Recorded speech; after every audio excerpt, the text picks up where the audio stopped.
Et si je te disais qu'il existe une boisson capable de transformer n'importe qui en génie des mots, un véritable maître de la poésie? Ça ressemble à un scénario de film, non? Mais dans la mythologie nordique, cette boisson magique a vraiment existé, et même le puissant Odin a dû ruser pour mettre la main dessus. Tu veux savoir ce qui est arrivé à ce fameux hydromel de la poésie et pourquoi il était si convoité? Alors reste avec nous, car cette histoire va te captiver du début à la fin. J'ai remarqué que la plupart d'entre vous, spectateurs de la chaîne, ne sont pas encore abonnés.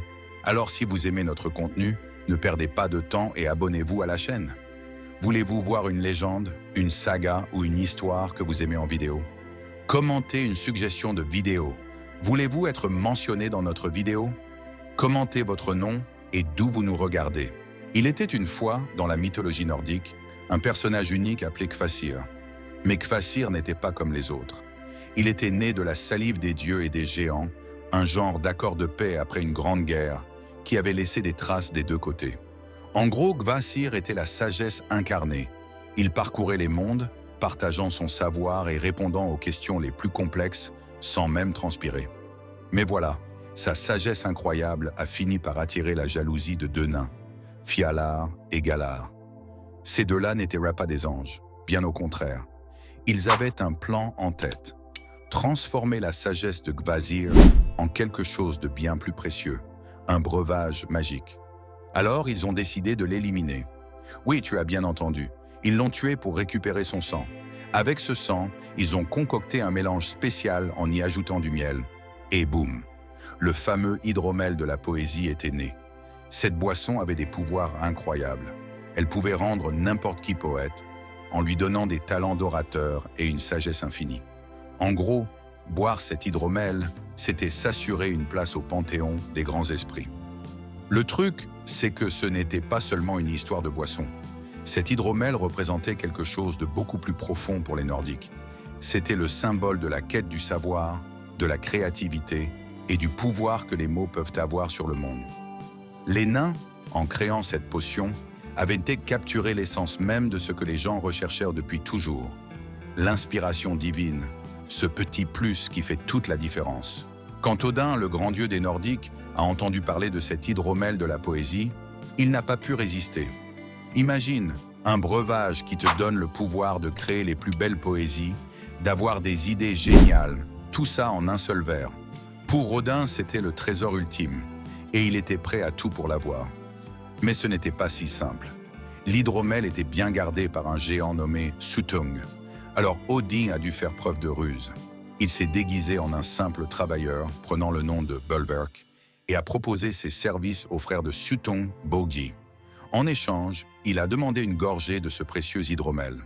Boggi a accepté, mais Suttung, lui, n'était pas d'accord pour partager. Odin n'a pas abandonné.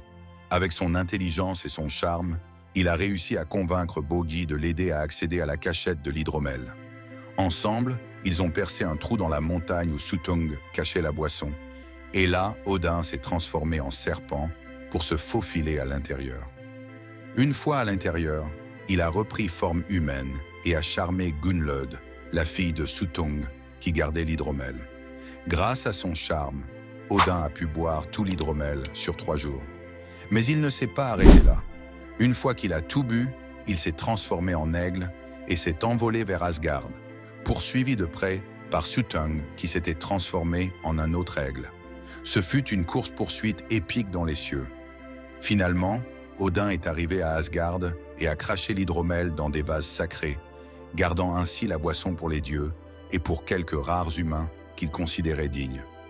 Mais dans la précipitation, une petite partie du breuvage est tombée sur terre, et c'est de là que viendraient les poètes moins talentueux. En gros, même les légendes ont leur part de hasard et d'imperfection. De retour à Asgard, Odin n'a pas perdu de temps. Après avoir échappé de justesse à Suttung, il s'est empressé de cracher l'hydromel dans 3 vases sacrés, garantissant ainsi que cette boisson magique soit préservée pour les dieux et quelques rares mortels. Ces vases sont devenus les gardiens de la sagesse et de l'inspiration poétique. Mais voilà, toute cette épopée a eu une petite conséquence imprévue. Pendant la course-poursuite, une partie du précieux hydromel s'est retrouvée dispersée sur Terre.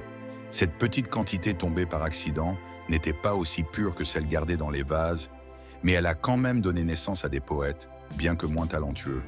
En gros, ces gouttes d'hydromel ont permis à certaines personnes d'avoir des moments de génie, même si ce n'était pas du niveau des grands maîtres. Dans la culture nordique, cette distinction était importante. Ceux qui avaient accès à l'hydromel des dieux étaient considérés comme les véritables génies, capables de créer des œuvres qui traversèrent les âges. Les autres, ceux qui avaient reçu les gouttes éparses, étaient un peu les artistes moyens, parfois brillants, parfois moins. C'était une manière de dire que l'inspiration divine, la vraie, n'était pas accessible à tout le monde et qu'elle était réservée à ceux que les dieux jugeaient dignes.